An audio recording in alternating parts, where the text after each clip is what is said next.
I'm Dan. We're with Bikers, Byways, and Highways, and we're rolling down the road on our way to Sturgis, South Dakota for the rally. Yes, I'm excited. Yep, absolutely. And what we're going to talk to you about today is when should you change your RV fifth wheel trailer tires? We just got done doing that, and just to give you information about it. First, I need to remind everybody, hey, we're not tire experts. This is our personal experience, research on YouTube, and are with the actual tire manufacturers or tire repair places we see all over the country the last, gosh, it's been almost 3 years. Almost 3 years. Full time in it now since July 2018. We've gone through a lot of tires. Yeah, we have. Here's a brief history. You know, this is a 2017 Carbon 337. We bought it in April of 2018. No, 2017. 2017. Yep. Yeah. And it came with E-rated tires. Terrible tires. Now our particular rig, it's 11,500 pounds dry, and then with everything loaded, the max we can go is about 16,400, and that's with water, the bikes, and everything else in our rig. So we also have two 7,000 pound axles. So that's about the top of the limit you want to go. I think we've had it at the limit. Yeah, a couple times. Pretty close to the limit, yeah. So those tires we got that came with the manufacturer, we only went 7,000 miles, and we had to completely add new tires. Those were with the original E's. Yes. E's. What happened to us, we went to Sturgis, we'll show you some video here, the first time in 2018. When we went to leave the campground, the driver rear tire had actually gone flat. What you doing?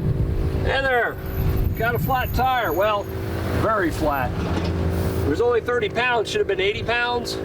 So I had refilled it. It looked okay, but I thought, well, I'm gonna keep an eye on it. So we drove to Rapid City and got a new tire. Yes, we did. Unfortunately, I didn't know anything then.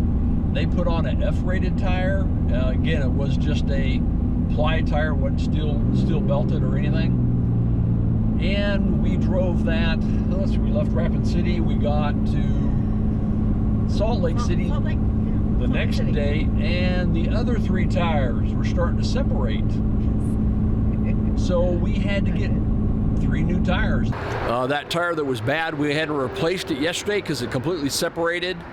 And now we see that we have another tire with the same problem. So we're just going to go ahead and repair probably all the remaining 3, get it over with, go to steel belt instead of the radial ply. But let me show you what it looks like when they're separating. It's an obvious bulge. See how it's rounded? It's separating. It's going to blow. So that's not good. So we're going to go ahead and replace all the other 3 and be done with it. This time we went ahead, they had some G-rated steel belted Westlake tires. I got to run at 110 PSI. It's got a 4-year warranty, and that's a much better tire than was on the unit. So I don't think we'll have to worry about this for quite a while. It's a good decision to go and get all the other 3 done today, especially since that other one was about to blow, and the other 2 weren't too far behind it, I'm sure. Little notes to me, I should probably have gone ahead and put 4 in there. That F-rated tire eventually blew out in Little Rock, Arkansas. Yes.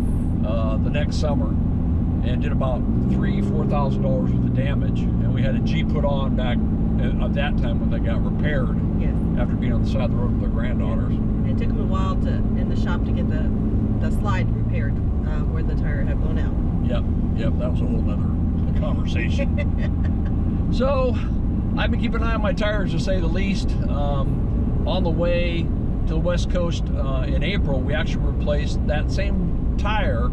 The driver in the rear had started to separate. So I realized I don't want to get that type of tire again. So we went ahead and got some Gladiator steel belted 14 ply heavy duty tire, just like the Westlake.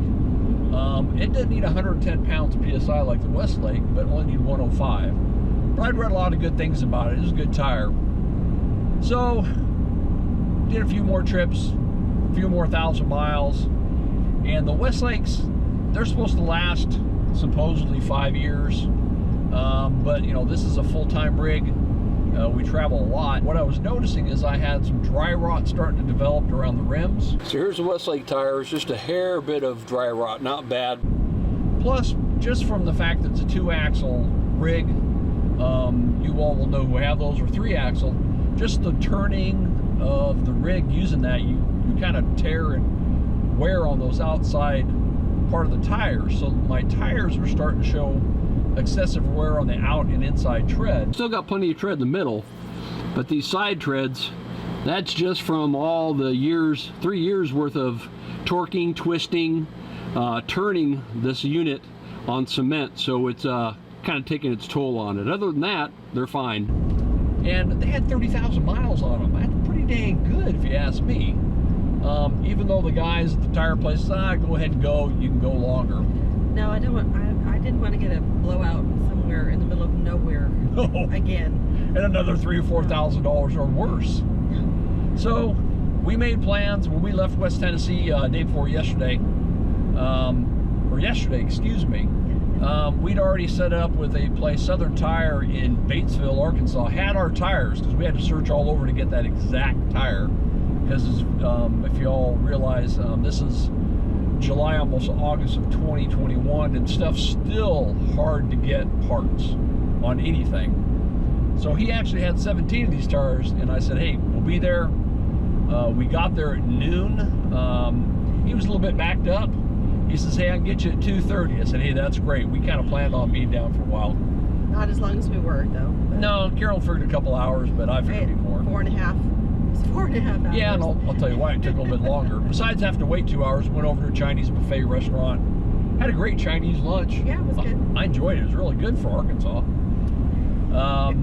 The next thing we did is came back, and he had the tires to go on, and when we got back there, I had to back it in. They didn't have a truck bay open. They only had one truck bay that was big enough to get that rig in, and it was full of used truck tires. There's no way they could get them out of the way, so they just had me park on the outside as close as I could without hitting the roof.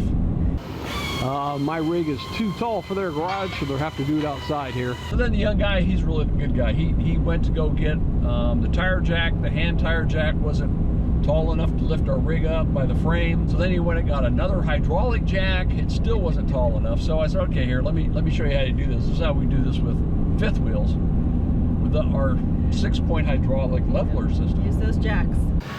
And he tried to use a floor jack. It wouldn't work. It wouldn't go high enough. So I've had to use my hydraulic levelers to lift it up on the pads I normally use, and he's got some jack blocks down there to keep it safe while he changes the tire. So that'll work.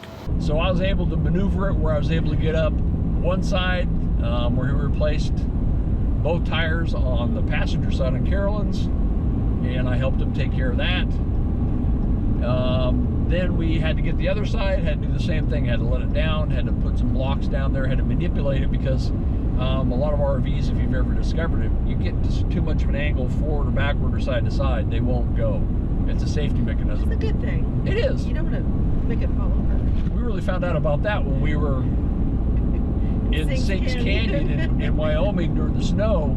Yeah. We were out there doing a project with some people, and that's a whole nother story. yeah, we could hardly get it back on. I'll show you pictures of how high that was raised up in the front, because it was actually a tent campsite with a parking spot. It was all they could get us into, and it was a snowstorm coming in, so we had to use it.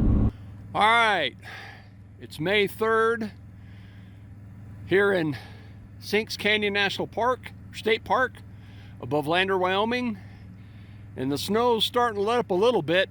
Probably got another 2 or 3 hours to go, but as you can tell, I don't think I'm getting the Harley out and going for a ride today. I think it's going to be safe under there for a while. However, we're looking to see if we can't move the rig. It's a little bit higher than I want, and the weight's going to shift when we start using the restrooms and the showers. It'll shift towards the front, so we may be moving the rig in a day or so. So we were able to get the other side up, the driver's side, and when we had it up, because of our last video we did, I was checking out the shackles on the levelers and checking to make sure that the leaf springs were fine. And whoa, lo and behold, there's actually one of the nuts on the shackle going on to the leveler was actually loose. So when they're changing my tire, I found that there's a bolt. When the shackle come unloose, they're gonna get it for me.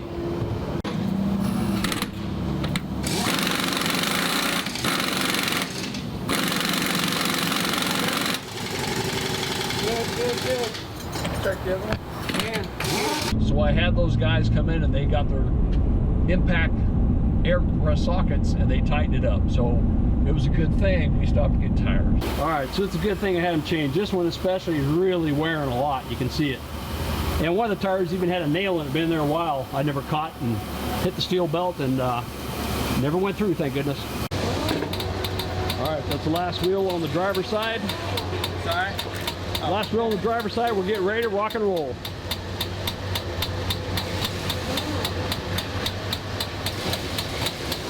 You hear that hydraulic pinging its stress pretty good, but we got jacks under there for safety. So we got all taken care of. So I spent 2 hours with him getting it done myself. And it was hot. It was 97 degrees, heat index at 108. 109. 109. 109. So needless to say, I was drinking a lot of liquids and when we got done, I was just wringing wet. But we got it taken care of and went on to our campsite in Harrison, Arkansas that Carolyn had made reservations for. We didn't get there till 8 o'clock at night. It was a long day. It was, but it was worth it. So what my advice to you is no one has a perfect answer. Research your tires, keep an eye on them all the time. Always in your rigs, put the max amount of air in it. Don't underinflate it because it's going to wear them out sooner you have blowouts. And the Westlake's are proof on it. 30,000 miles, Carol, in 3 years. That's a lot of wear and tear. And get good tires again. You know, you're going to get what you pay for. That's some good looking tires. They're all installed, ready to go, and we should be good for a while. When you change your tires, always ask people you know, look up on the internet, see if they tell you how much you got to go on your tread left to go. Watch for dry rot, how many miles you've driven, how is it wearing on the inside out, and make a decision on that. Worst case, you buy tires before they wear out, that's fine. They won't blow out. Yeah, it's going to avoid a blowout. And you definitely want to do that because then there's a lot more damage with that. So that's our advice to you. Take it or leave it. Like I said, we're not tire experts, but it's working for us. We thought we'd pass it on to you guys to hopefully help you guys out too. So if you like our videos, what do you want me to do? Please subscribe and ring the bell. Yep, over here. Make sure you do that. It'll keep you up to date on our adventures. Yes. We don't just do the motorcycles. We do just our adventures, the motorcycles, and just RVing.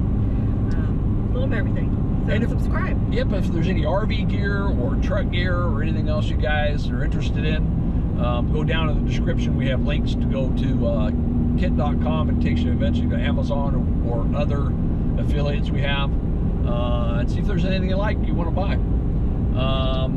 So until the next time, what do you always like to say, Carol? We'll take you there.